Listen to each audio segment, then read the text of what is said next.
शांति।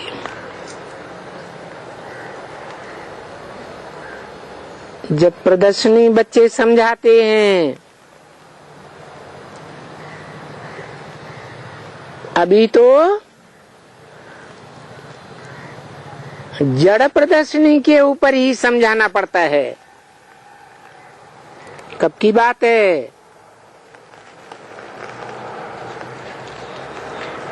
ये मुरली कब की है?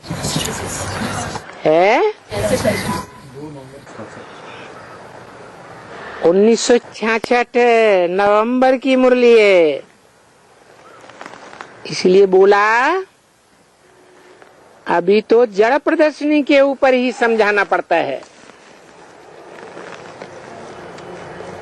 पड़ता है माने मजबूरी है। कोई चैतन्य चित्र ज्ञान के आधार पर प्रत्यक्ष नहीं हुआ सन 66 में। इसलिए जड़ प्रदर्शनी के ऊपर ही, जड़ चित्रों के ऊपर ही समझाना पड़ता है।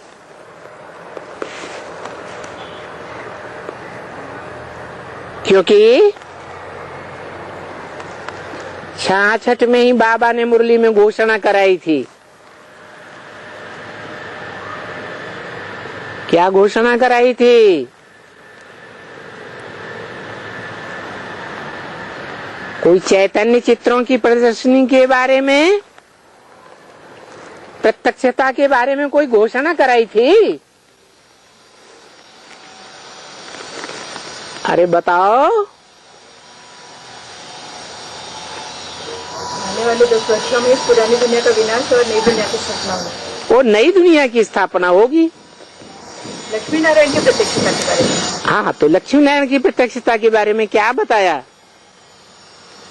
इन्हें लक्ष्मी नारायण का जन्म आज से 10 वर्ष कम 5000 वर्ष हुआ।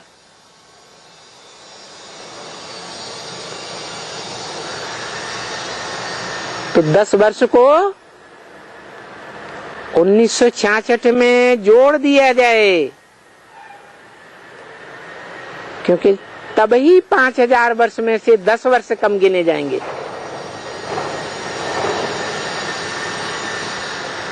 तो 1976 आता है,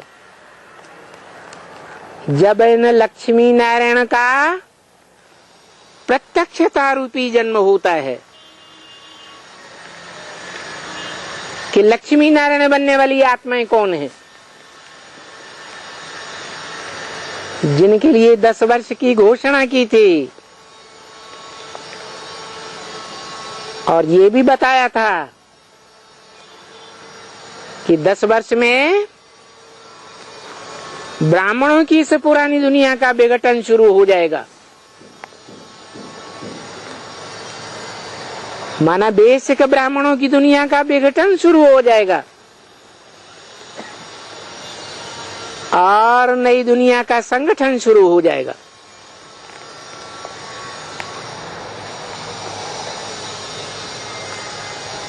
तो वो तो बाद की बात हुई, 10 साल के बाद। वो भी नंबरवार ब्राह्मण बच्चे ज्ञान के आधार पर समझते रहेंगे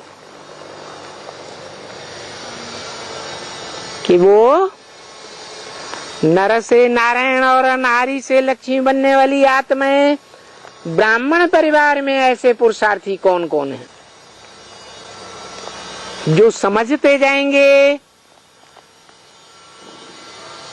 वो जड़ प्रदर्शनी के चित्रों पर समझाएंगे या चैतन्य चित्रों की ओर इशारा करेंगे?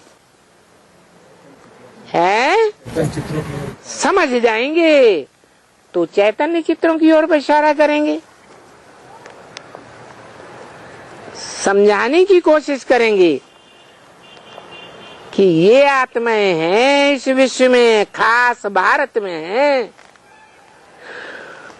जो गीता ज्ञान के आधार पर पुरुषार्थ करके नर से नारायण और नारी से लक्ष्मी बनने वाली हैं। तो जो जो बात समझाने लायक है वो सारी बातें जरूर समझानी पड़े।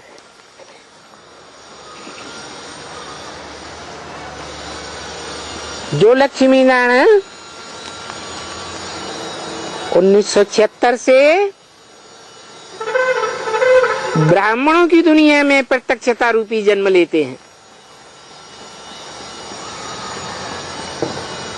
उसमें एक बात तो जरूर समझानी पड़ती है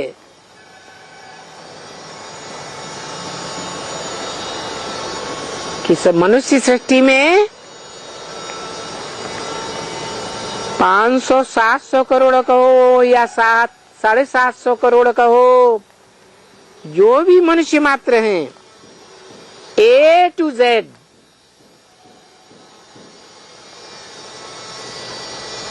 सृष्टि के प्रथम पुरुष है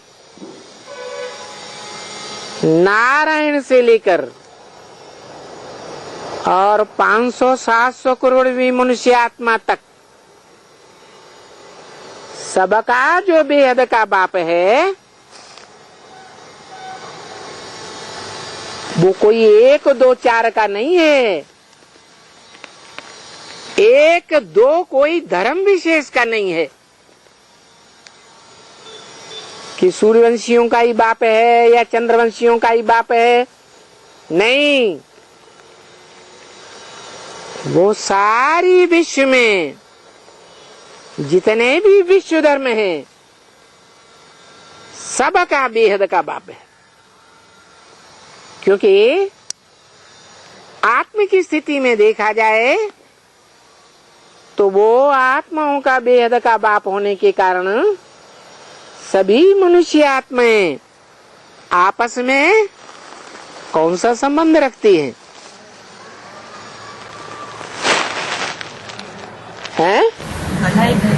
भाई भाई का संबंध रखती है। आत्म की स्थिति में जब बनेंगी, आखिर इन विश्व सारे विश्व का विनाश होगा तो सभी मनुष्य आत्माएं अपने आत्मिक स्वरूप को पहचान जाएंगी, उस आत्मिक स्वरूप में टिकने का प्रयास करेंगी, चाहे तो तन के कर्म भोग के द्वारा, चाहे तो धर्मराज की सजाओं के द्वारा, और चाहे तो अपने पुरुषार्थ के आधार पर, स्मृति के आधार पर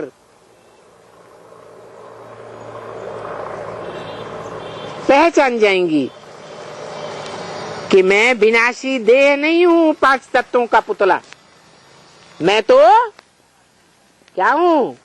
आत्मा हूं।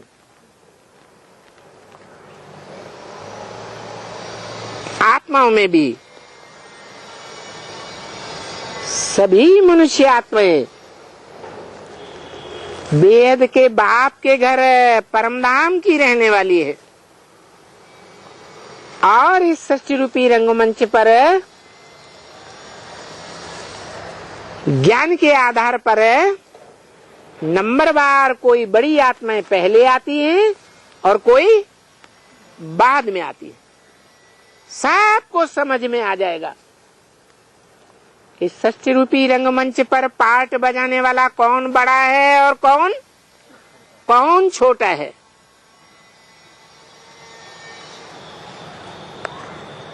तो समझेंगे सभी आत्माएं आपस में भाई भाई हैं। इसलिए भक्ति मार्ग में गाया जाता है, क्या खास भारत में क्या गाते हैं? मानते हैं हिंदू मुस्लिम सिख ईसाई सब आपस में भाई भाई, लेकिन उनको पता नहीं है कि भाई भाई तो तभी हो सकते हैं जब सबका एक बाप हो। ऐसे नहीं, हर धर्म के लोग अपने अपने धर्म पिता को ही अपना बाप मानते हैं प्रैक्टिकल में, और भगवान को निराकार बताए देते हैं। निराकार कैसे प्रैक्टिकल पार्ट बजाएगा?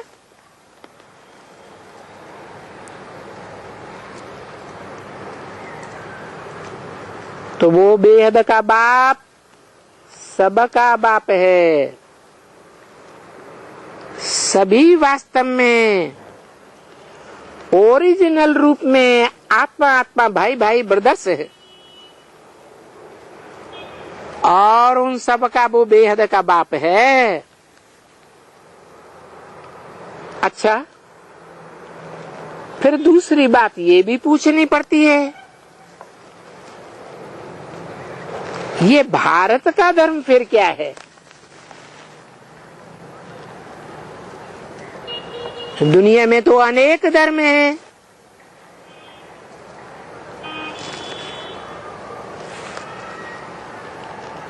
ये भारत में जो गाते हैं आदि सनातन देवी देवता धर्म,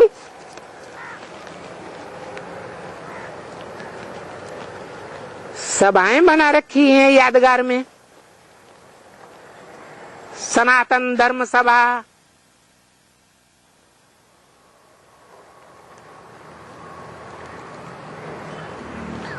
सब दुनिया के लोग सोचते भी हैं। ये 2500 वर्ष की हिस्ट्री तो मनुष्यों के पास है,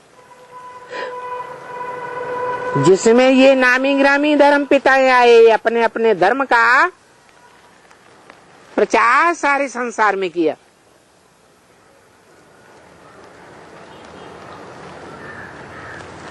परंतु ये तो आदि के धर्म नहीं है इस सृष्टि के। इनसे पहले भी तो कोई धर्म होगा ना दुनिया में, वो ही सबसे पुराना हुआ। पुराने को ही आदि कहा जाता है।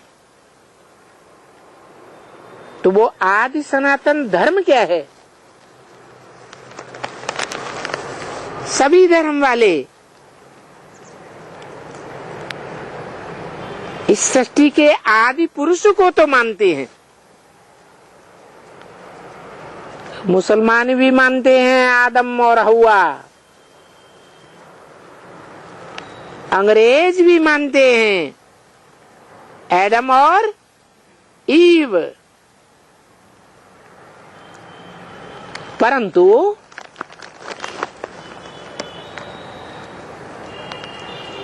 उस समय धर्म कौन सा था?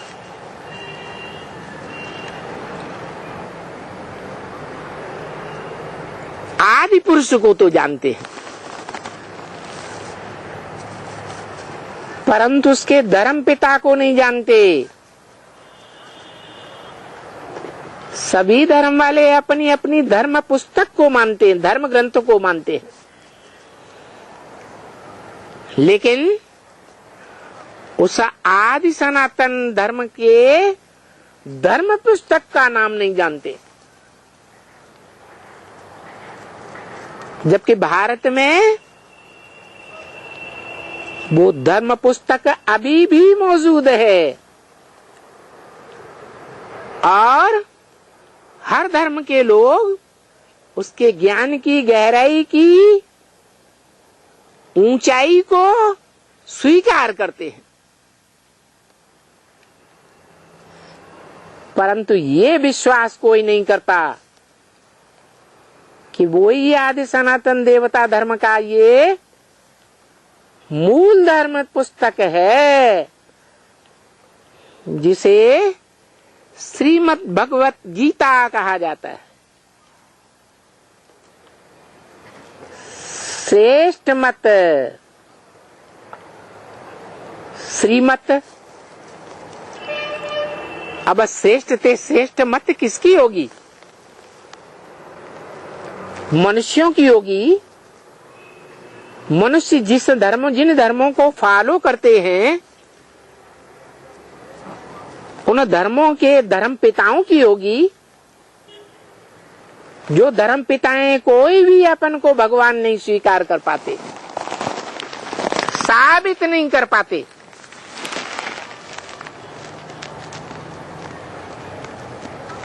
क्रिश्चियन धर्म वाले तो क्लियर कहते हैं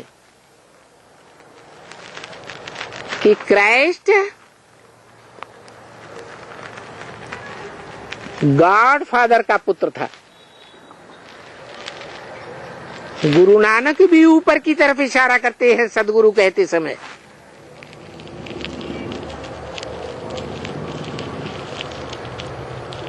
क्रिश्चियन लोग मानते हैं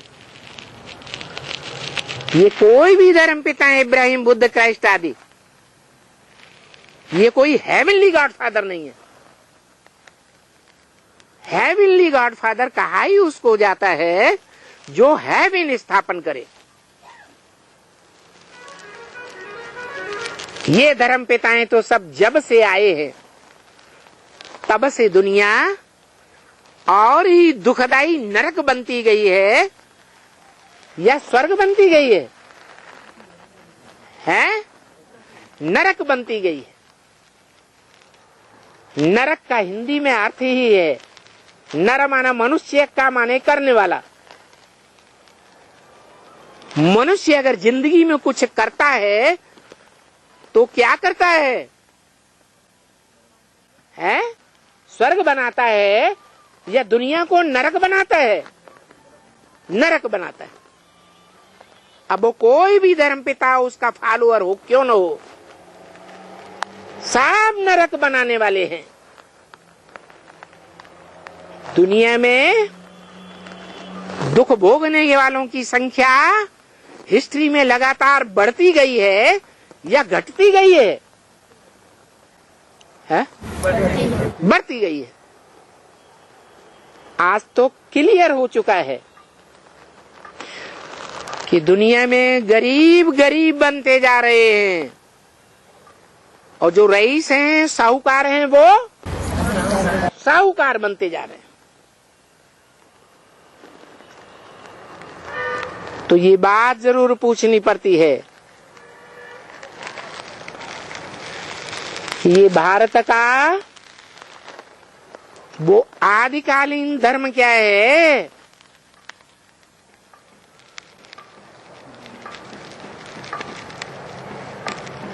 उसका धर्म पिता कौन है?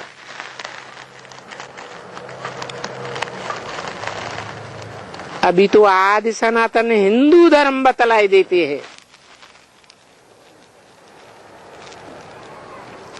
क्योंकि विदेशी आक्रामकों ने विदेश से आकर के जब भारतवासियों पर आक्रमण करना शुरू किए तो भारत और विदेश के बीच में सिंधु नदी आती थी। सिंधु नदी के नाम पर सिंधु नदी के आसपास और उसकी सहयोगी नदियों के आसपास रहने वालों का नाम उन्होंने सिंधु के आधार पर, सिंधी के आधार पर हिंदू नाम रख दिया।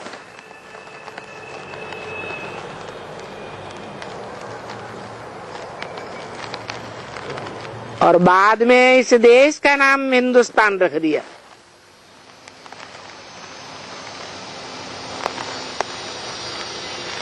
तो भारतवासियों को हिंदू धर्म का कहने लगे।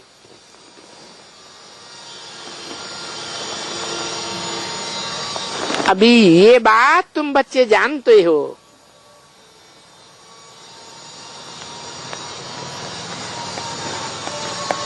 कि इस्लामी, बौद्धी, क्रिश्चियन आदि उनको तो मालूम है कि हमारा धर्म किसने स्थापन किया और कब स्थापन किया।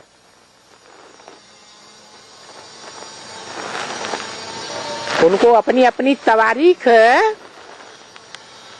पुरानेपन का ज्ञान है या नहीं है? सभी धर्म वालों को, क्रिश्चियंस को ज्ञान है कि क्राइस्ट ने आकर के कब क्रिश्चियन धर्म स्थापन किया, कितने वर्ष हुए हैं? अरे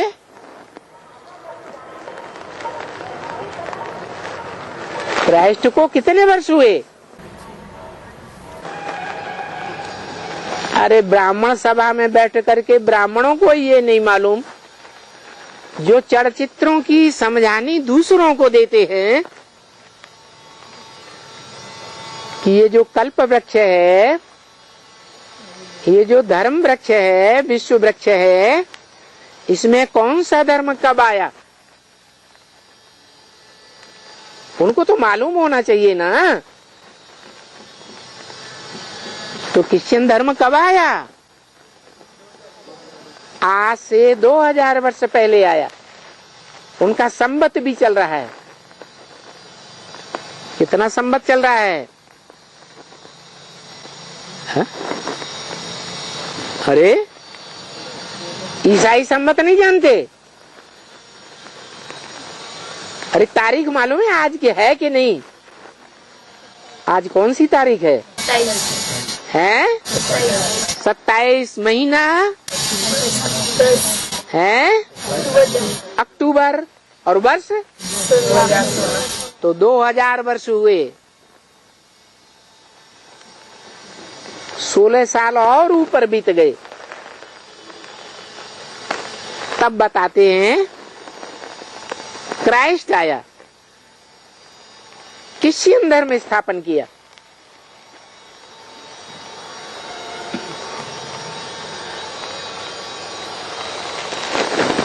मोहम्मद को फॉलो करने वाले मुस्लिम वो भी जानते हैं कि मोहम्मद ने आकर जब मुस्लिम धर्म स्थापन किया तो उसको 1500 वर्ष हुए हैं ख्रिस्त संवत को। उनको भी अपनी हिस्ट्री का पता है।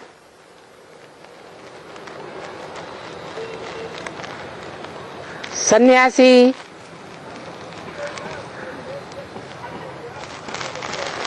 चाहे वो मूल रूप में बौद्ध ही रहे हों, बुद्ध धर्म वालों को भी पता है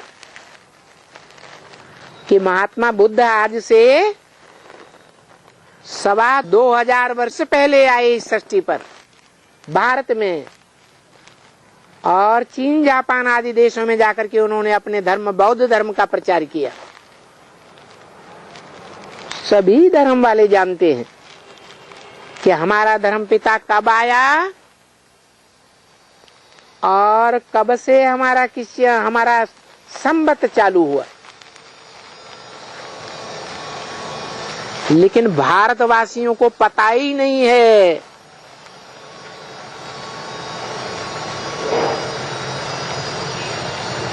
अपन को हिंदुस्तान के निवासी हिंदू कह देते हैं।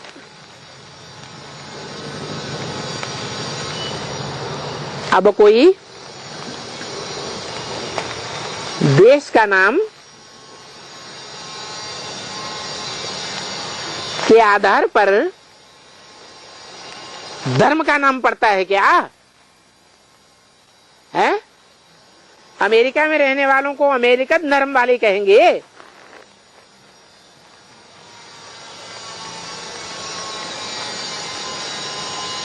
यूरोप में रहने वालों को यूरोपियन धर्म वाला कहेंगे।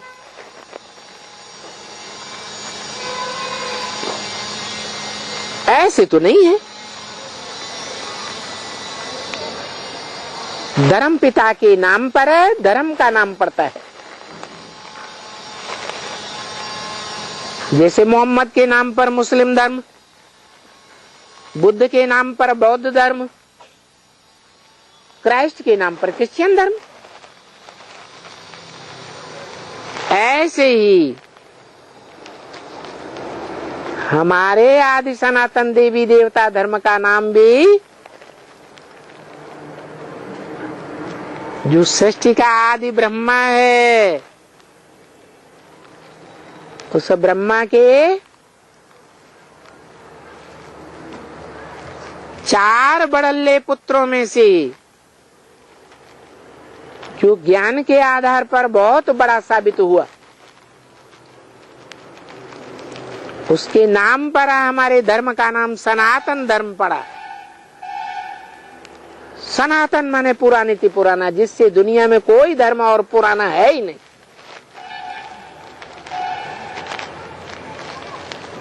तो देखो, हिंदू अपने धर्म पिता को भूल गए,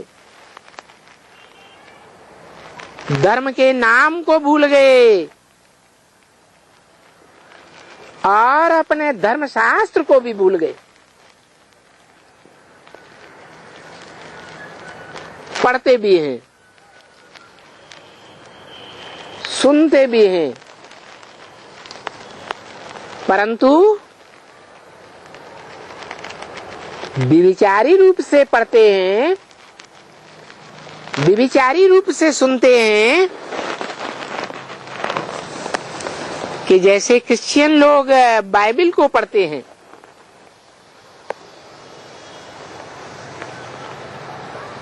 मुसलमान लोग कुरान को पढ़ते हैं श्रद्धा पूर्वक,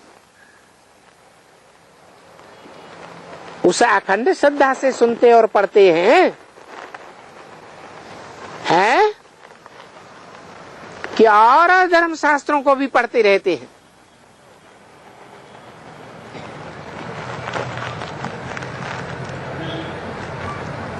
भगवान बाप तो कहते हैं एक से ज्ञान सुनना चाहिए, अनेकों से ज्ञान सुना तो व्यभिचारी ज्ञान हो जाएगा। और यही कारण है कि भारतवासी व्यभिचारी ज्ञान सुनते रहे हैं। जो धर्म पिता आया दुनिया में, उसका प्रभाव निकला, बस उसी को बड़े से बड़ा धर्म पिता मानकर बैठ गए। सत्य बचन महाराज, ठीक है कृपा निधान, सत्य है दया निधान।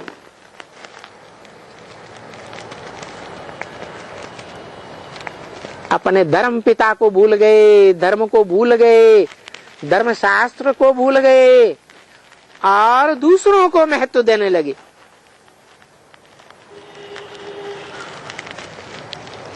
ऐसी आत्माएं फिर और धर्मों में कन्वर्ट होती गई। सवाल है कि भारतवासी क्यों कन्वर्ट होते रहे?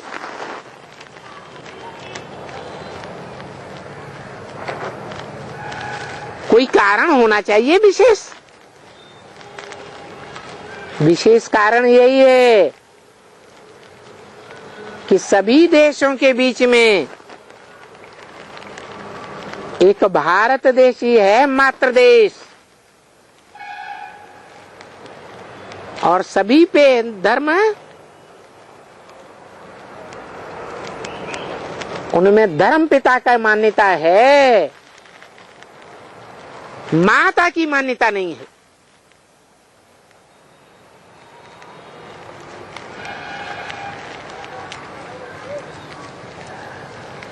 माता को मानने वाले भारत माता,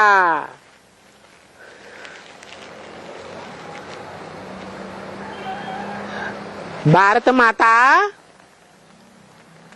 देवी है या देवता है? देवी है, लेकिन वो देवी विधवा माता है या सधवा माता है? जब सधवा है तो भारत माता को जानते हैं, भारत माता की जय करते हैं। पिता को क्यों भूल गए हैं?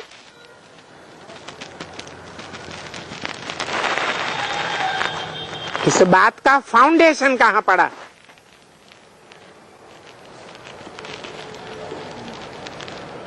ये भक्ति मार्ग में जो भी बातें चल रही हैं,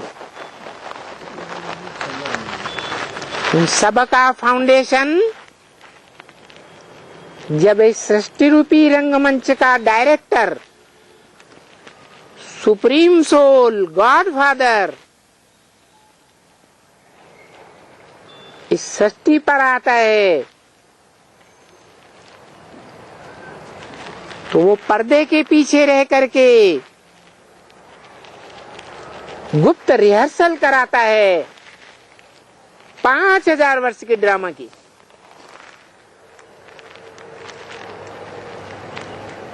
उस रिहर्सल में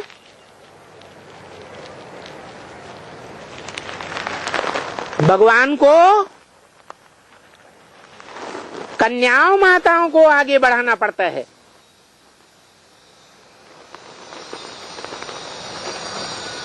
और दुनिया की कन्याओं माताओं में से के बीच में भी भारत की कन्याओं माताओं को विशेष आगे बढ़ाना पड़ता है।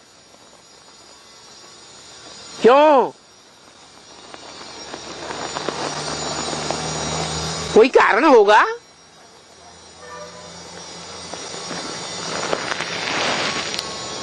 क्या कारण? हाँ, विदेश की कन्याएं माताएं रोज तलाक देती हैं, डाइवोर्स देती हैं और रोज नई नई शादियां रचाती हैं।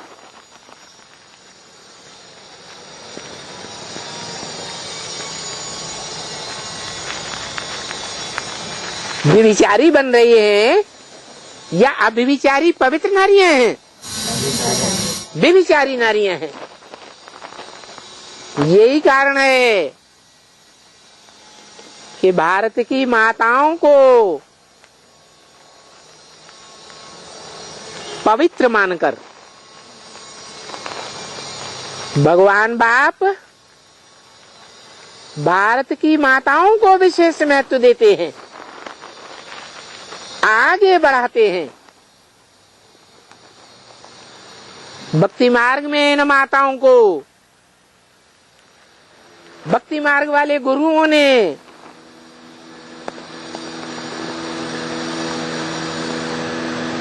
जानवर गऊओं से उदाहरण दे दिया। क्या किया? क्या बता दिया? ये माताएं कन्याएं क्या हैं? जानवर गऊए हैं। जैसे जानवर गऊओं को खास करके भारत में ऐसे देखा जाता है, गऊ को अपने जीवन में जिस खूंटे से बांध दिया जाता है, जीवन भर उसी खूंटे से बंधे रहने के लिए तैयार रहती है।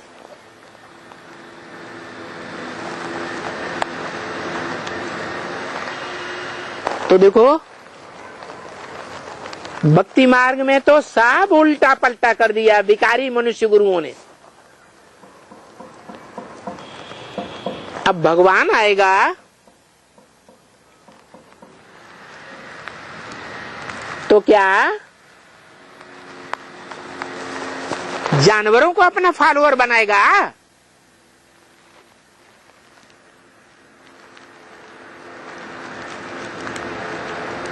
कहते तो हैं ऋते ज्ञानान्न मुक्ति, बिना ज्ञान के मुक्ति नहीं होती। तो क्या जानवर ज्ञान सुनते हैं? अब देखो,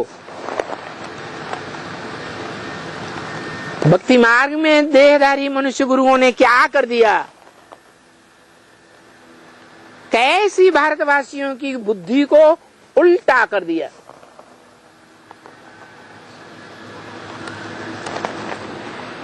कन्याओं माताओं को भगवान बाप आकर के गुरु बनाते हैं, क्योंकि प्रैक्टिकल जीवन में ज्ञान को धारण करने वाली वो कन्याएं माताएं ही निकलती हैं, जो पवित्रता के आधार पर भारत को स्वर्ग शिवालय बनाती हैं। जिस शिवालय में सब देवताओं की मूर्तियां आसपास रखी हुई हैं, एक की पूजा करती हैं, एक की उपासना करती हैं।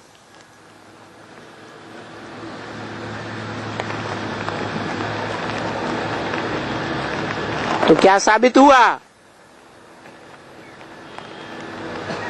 स्वर्ग बनाने का निमित्त ह्यूमन गौएं भारत की करती हैं या जानवर गौएं करती हैं? ह्यूमन गौएं करती हैं। इसलिए भगवान बाप आते हैं तो कन्याओं माताओं को गुरु बनाते हैं। गुरु का दर्जा सबसे आगे रखा जाता है या माता पिता टीचर से पीछे रखा जाता है? सबसे आगे रखा जाता है। इसलिए बोला कि माता गुरु बगैर उद्धार नहीं हो सकता कोई भी मनुष्य मात्र का। तब तक जब तक माताओं को प्रैक्टिकल जीवन में क्या न माने, माता को गुरु प्रैक्टिकल जीवन में जब तक नहीं माना है, पत्नी की भावना आती है, तब तक उद्धार हो नहीं सकता। उत माने ऊपर, हर माने हरण करके। भगवान भी ऐसी दुर्योधन दुशासन आत्माओं को ऊपर नहीं ले जाएगा। उन कन्याओं माताओं के मुकाबले नीची स्टेज में रह करके जन्म जन्मांतर पाठ बजाना पड़ेगा।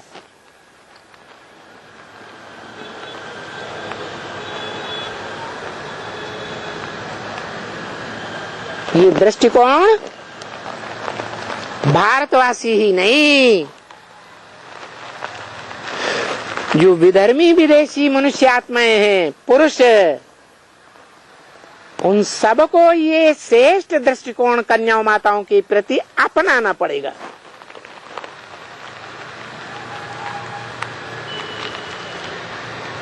ये भारत माताएं ही हैं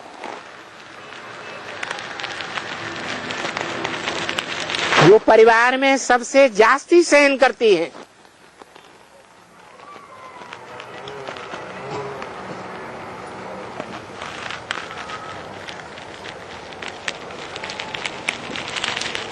इसलिए बताया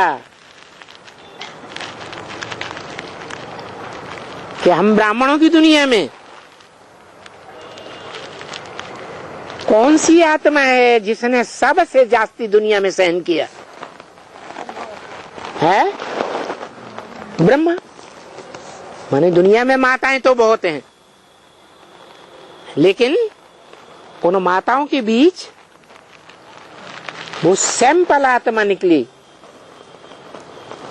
जिसने सबसे जास्ती प्रैक्टिकल जीवन में सहन करके दिखाया। आज भी कोई ऐसा ब्राह्मण नहीं है बीके में या पीबीके में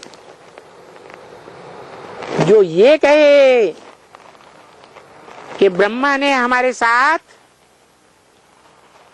दुख देने का प्रयत्न भी किया, हमारे लिए दुखदाई बना।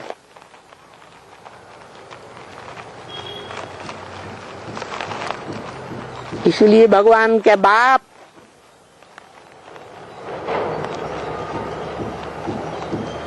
ये गीत की लाइन उठाते हैं, मन से मन की पूछ रहा है,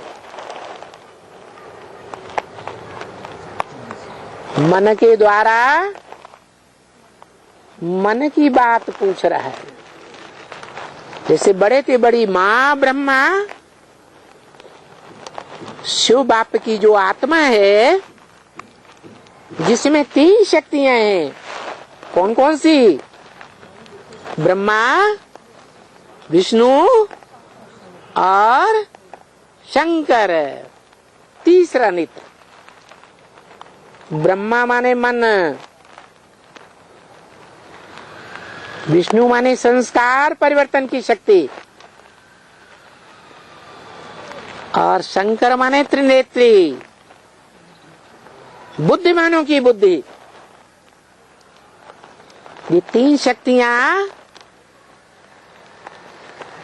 जो गॉड फादर है वो इस सृष्टि पर आता है तो प्रैक्टिकल में उतारता है। उन प्रैक्टिकल पार्टधारियों का नाम संसार में त्रिमूर्ति शिव के रूप में प्रत्यक्ष होता है। पहली मूर्ति ब्रह्मा, मन। दूसरी प्रत्यक्ष होने वाली मूर्ति शंकर, त्रिनेत्री, जिसे शिवनेत्र भी कहा जाता है। और तीसरी मूर्ति विष्णु, जिसके प्रैक्टिकल जीवन में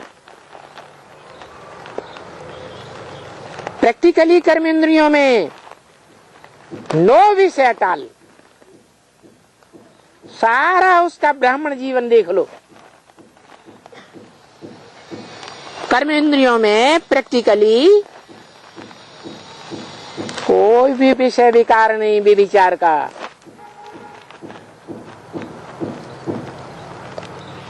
ऐसी तीन मूर्तियों में मन है सर्वप्रथम, क्योंकि कोई भी बच्चा पैदा होता है तो पहले किसको पहचानता है? ब्रह्मा, माँ, मन रूपी माँ।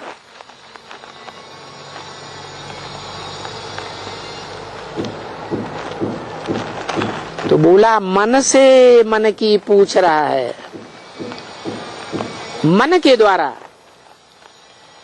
ब्रह्मा माँ के द्वारा हर माता के मन कहो दिल कहो, क्योंकि माताओं में दिल की प्रधानता होती है, भावना की प्रधानता होती है या बुद्धि की प्रधानता होती है? भावना की प्रधानता होती है। जैसे ब्रह्मा मन है, दिल है, ऐसे ही हरेक माता भावना प्रधान मन है। मन कहो दिल कहो, बात एक ही है। तो माताओं को आगे रखा जाता है। इसलिए भारत में भारत माता की जय, पिता का नाम नहीं लेते जय जयकार के साथ। क्यों है? झंडा गीत गाते हैं, विश्व विजय करके दिखलावे, तब होवे प्रण पूर्ण हमारा। अब कपड़े का झंडा थोड़े ही विश्व विजय करेगा। गीता में तो कहा है ये शरीर ही कपड़ा है। तो भगवान बाप तीन प्रकार के कपड़ों का आधार लेकर इस सृष्टि पर पार्ट बजाते हैं। पहला पार्टधारी है ब्रह्मा। बच्चे का जन्म होता है तो पहले किसको पहचानता है? माँ को पहचानता है। हम भी ब्राह्मण बच्चे हैं। हम ब्राह्मण बच्चों ने पहले कौन सी मूर्ति को पहचाना? तीन मूर्तियों में से ब्रह्मा को पहचाना।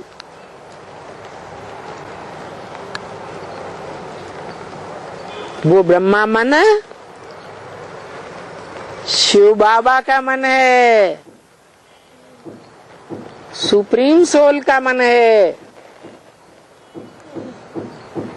गॉड फादर का मन है। वास्तव में शिव को अपना मन होता है जो संकल्प विकल्प करे, वो तो असोचता है। क्यों? क्योंकि जन्म मरण के चक्र से सदैव न्यारा है। जन्म मरण के चक्र से न्यारा होने के कारण वो त्रिकालदर्शी भी है। इसलिए तीनों कालों को जानने वाला, उसको सोच विचार करने की क्या दरकार? संकल्प विकल्प करने की क्या दरकार? तो उसको तो मन है ही नहीं। उस आत्मा में कौन कौन सी शक्तियां हैं? है मन, बुद्धि, संस्कार। मन है। वो आत्मा परम धाम में बैठी है, ऊंचे से ऊंचे धाम में बैठी है सुप्रीम सोल। तो उसको सोचने विचारने वाला मन है? नहीं है। सोचने विचारने वाला जो मन है, जब इस सृष्टि पर प्रवेश करता है, तो जिसमें पहले पहले प्रवेश करके हम बच्चों के सामने प्रत्यक्ष होता है माता के रूप में, वो ही उसका मन है, वो उसका दिल है, भावना प्रधान है कि बुद्धिवादी है। क्या प्रूफ? कोई प्रूफ नहीं। बिना प्रूफ और प्रमाण के बुद्धिमान बाप के बच्चे कोई बात को मानने के लिए तैयार नहीं होते। प्रूफ है। एक ब्रह्मा जैसी ही आत्मा हुई संसार में, जिसने भक्ति मार्ग के शास्त्रों के आधार पर जो साक्षात्कार की बातें आई हैं, उन साक्षात्कार की बातों पर विश्वास किया। साक्षात्कार क्या है? जैसे स्वप्न होता है ऐसे साक्षात्कार होता है। उसका कोई प्रैक्टिकल प्रूफ और प्रमाण नहीं होता है। माताएं कन्याएं भावनावादी होती हैं। उन सभी माताओं की माता ब्रह्मा सुप्रीम भावनावादी, उसने अपने साक्षात्कारों के ऊपर विश्वास कर लिया, पक्का विश्वास। तब कर लिया जब उन साक्षात्कारों का ब्रह्मा को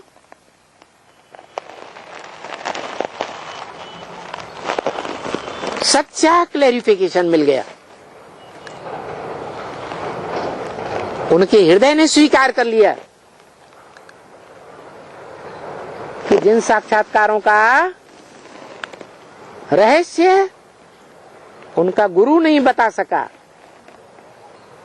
वाराणसी में जाने पर बड़े बड़े विद्वान आचार्य नहीं बता सके, उन्हीं साक्षात्कारों का अर्थ है उन्होंने अपने जीवन में जिस व्यक्ति को सबसे जास्ती बुद्धिमान समझा, हीरो का पक्का व्यापारी समझा, उस अपने साझीदार को बताया और साझीदार ने उनके सभी साक्षात्कारों का क्लैरिफिकेशन सटीक दे दिया कि सफेद पोश में जिस व्यक्ति का आपने साक्षात्कार किया वो ब्रह्मा का पार्ट आपको ही बजाना है, और विनाश का जो साक्षात्कार किया वो ब्रह्मा द्वारा नई ब्राह्मण सो देवताओं की सृष्टि स्थापन होने के बाद इस सृष्टि का समूल विनाश होना है।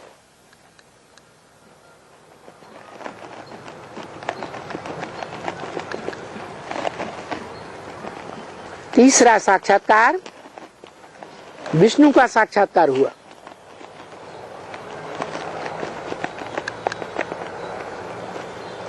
अर्थात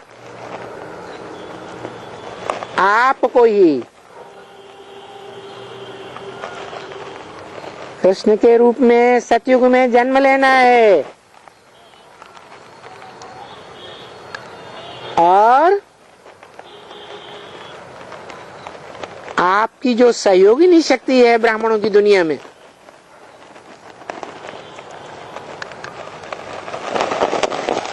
वो राधा के रूप में जन्म लेती है। सतयुग के राधा कृष्ण के रूप में आप ही विष्णु की 4 भुजाओं में से 2 भुजाएं बनेंगे।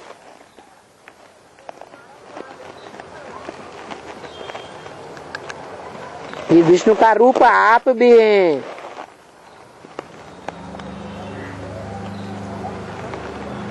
आपको ही कृष्ण के रूप में जन्म लेना है।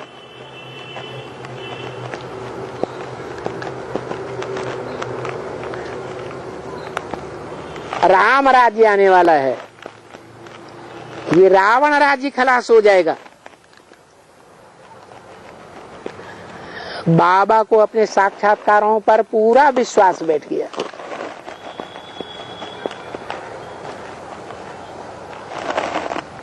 और भले साक्षात्कारों का रहस्य खोलने वाला वो वयोवृद्ध व्यक्ति शरीर छोड़ करके चला गया, फिर भी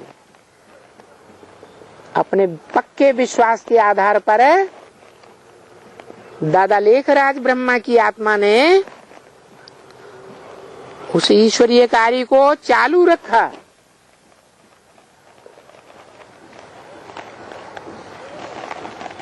और विद्यालय का नाम भी रख दिया ब्रह्मा कुमारी ईश्वरीय विश्वविद्यालय।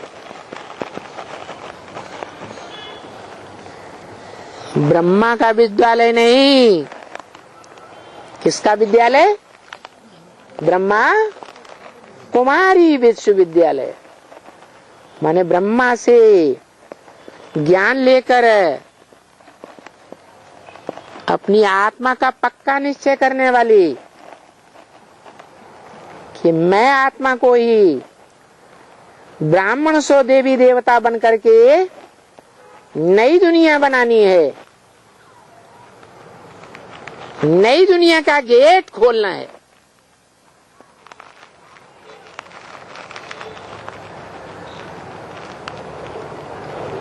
आदि से लेकर के और मृत्यु पर्यंत तक ब्रह्मा की आत्मा डटी रही। आत्मा शरीर भल चला गया, इसलिए गाते भी हैं, देहम वा पातयामी कार्यम वा साधयम। वो आत्मा आज भी स्थूल शरीर न होने पर भी सूक्ष्म शरीर से उस ईश्वरीय कार्य में लगी हुई है। इतना पक्का विश्वास, अटल विश्वास, किस आधार पर? मन के आधार पर या बुद्धि के आधार पर है? मन के। किसके आधार पर ये विश्वास टिक रहा है? मन के संकल्पों के आधार पर। तो भगवान बाप का भी कहना है, मन मना भव। मत माने मन, मत माने मेरे, मना माने मन में, भव माने समा जा। मेरे मन में समा जा। घड़ी घड़ी कहते हैं, क्या क्या कहते? मत मना भव, मेरे मन में समा जा। और शिव को तो अपना मन है नहीं, तो किसे में समा जा? ब्रह्मा मन है, वो ही ब्रह्मा शिव का अपना दिल है। उस दिल कहो, मन कहो, उसमें समा जा। अर्थात अपने मन के संकल्पों को ब्रह्मा के संकल्पों में डुबो दी, सराबोर कर दे। एक एक महावाक्य मन में अच्छी तरह से समा जाए, दिल में समा जाए।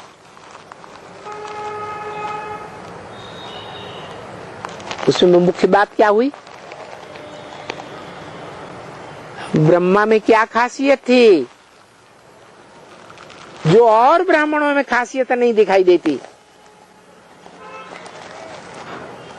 अरे कोई विशेषता खास थी?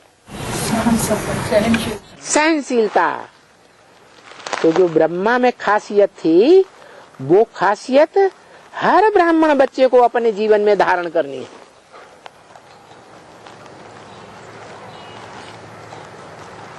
है तो सब नंबरवार। अब जो जिस नंबर में धारण करेगा वो उसी नंबर में आगे या पीछे कोई भी ऊंचे ते ऊंची माला या बड़ी माला में आ जाएगा नंबरवार की लिस्ट में। तो पहला ब्राह्मणों का पुरुषार्थ क्या हुआ है? सहनशीलता जरूर धारण करना। भगवान बाप को अगर अपना सर्व संबंधी बनाया है तो बाकी सारे संबंध कट हो जाते हैं या रह जाते हैं? कट हो जाते हैं। अब सारे संबंधों में ऐसा संबंध कौन सा है जो मृत्यु पर्यंत तक कट करना स्त्री और पुरुष के लिए बहुत कठिन है? कौन सा संबंध है? अरे कोई संबंध नहीं है? है? माँ बाप और बच्चे का संबंध। मरते समय कौन याद आता है? और जो याद आता है अंतमते सो वो ही गति हो जाती है। वो कौन सा संबंध है? पति पत्नी का संबंध बहुत गहरा होता है। पति जब शरीर छोड़ता है तो बरबस पत्नी के रूप की याद आ जाती है। चाहे कोई भी धर्म का पति हो, चाहे कितनी भी जीवन में पत्नियां रखी हो,